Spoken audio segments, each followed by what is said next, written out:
Hillary's convention speech last night was a good speech, but it led nowhere. Its strategy and its message is going to be interdicted by reality at every turn.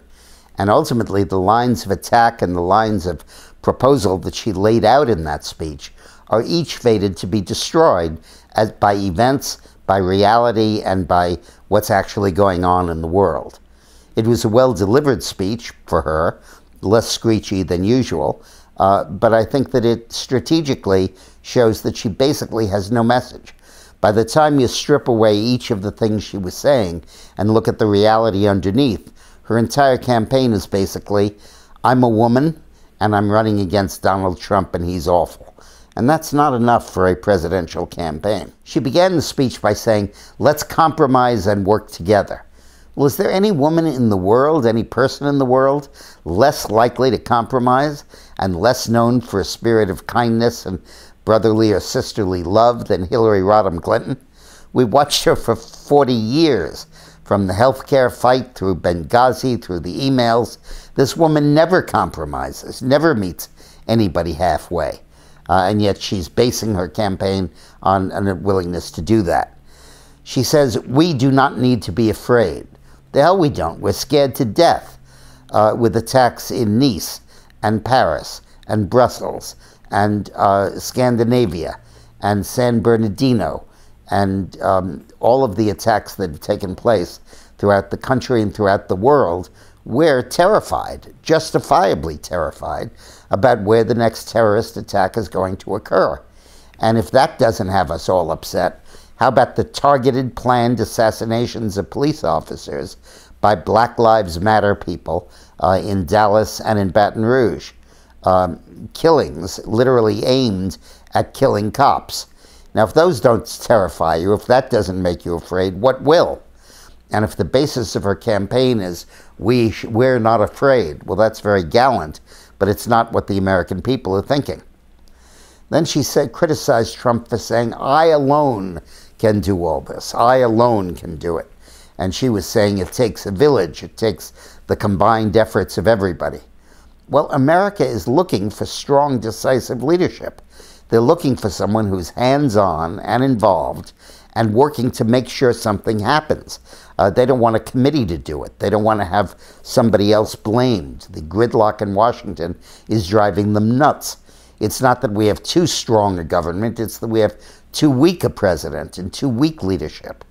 And when Trump gets up there and says, I can do it, his track record of doing it, his building, his accomplishing stuff, really leads you to believe that maybe he can, and gives us hope that perhaps he can. Then she lapsed into a kind of you didn't build it riff.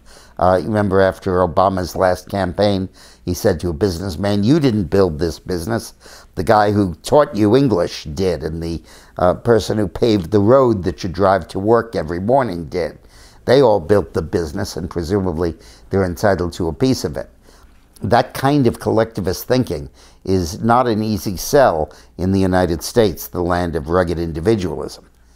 When she got to the economic problem, she approached it not as an executive who'll solve a problem, but as a social worker who empathizes with you, who holds your hand when you're unemployed, who gives you a shoulder to cry on.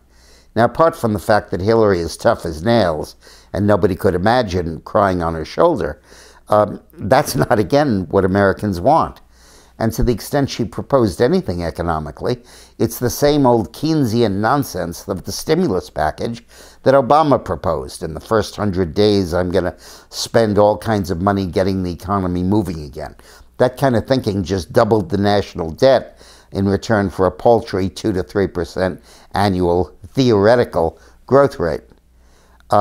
Then she said she's going to follow the money, and about Citizens United and campaign financing. Yeah, she has the all-time record in fundraising in American politics.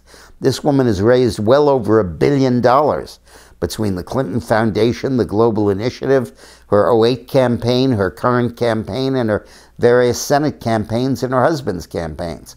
To say that they represent not having money in politics is totally laughable, completely absurd, and flies in the face of reality. Good luck with that. And then she said, I'm going to stand up to China. Well, how about it, kid? She's been to China maybe a dozen times. She's met with the Chinese leadership frequently and has never stood up to China, has never changed the trade deals, has never condemned them for manipulating their currency, has never demanded that they make progress on human rights. She's met with China and rolled over and done nothing. So why do we believe she's going to start standing up now? And finally, the whole basis of her campaign emerged.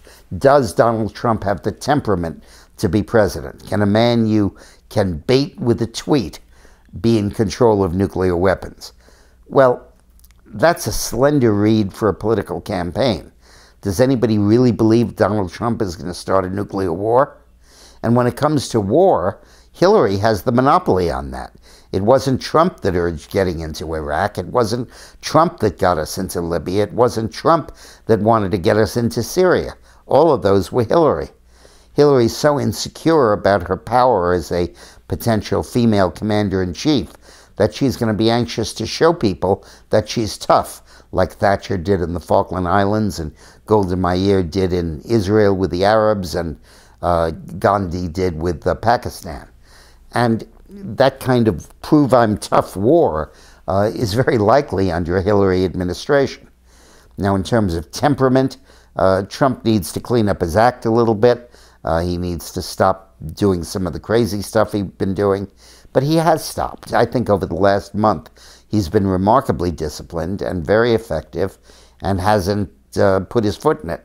And the more he doesn't, the more he stays on the right track, the more hollow Hillary's whole campaign is going to be. And then the whole campaign is, I am woman, hear me roar. And I really think that the more blatant that becomes, the more that becomes obviously the sole reason for her candidacy, the more people will say, I'm not going to be conned and I'm not going to vote for a president just based on gender. Thanks for watching.